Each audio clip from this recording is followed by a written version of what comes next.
Nah, kalau kita mau menyelesaikan banyak misi, itu kita harus beli paket keanggotaan di sini ya.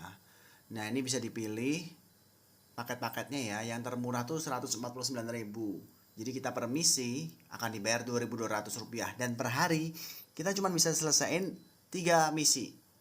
Jadi pendapatan per hari yaitu 2.200 dikali 3, 6.600. Lalu ada paket staff harga 309.000 dengan misi per hari yang bisa diterima adalah 5 dan gajinya 2.800. Lalu juga ada paket pengawas yang harganya 589.000.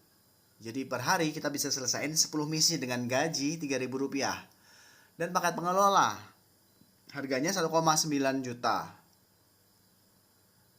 Dengan per hari kita bisa selesaiin 30 misi dan gaji per misi Rp3.200. Dan paket yang paling mahal adalah paket direktur.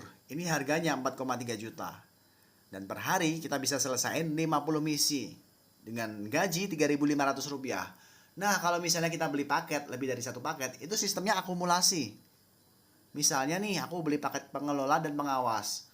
Jadi per hari aku bisa selesaiin 40 misi. 10 misi ditambah 30 misi.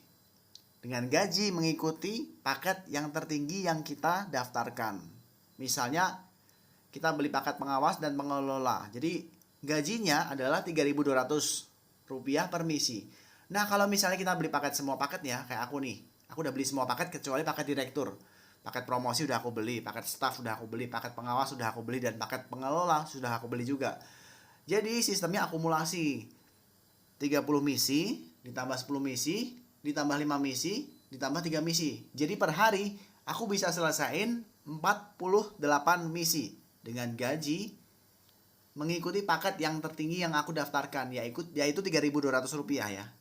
Di sini bisa kita lihat per hari kita bisa selesaiin 48 misi ya. Dengan gaji per misi adalah Rp3.200 yang bisa diselesaikan.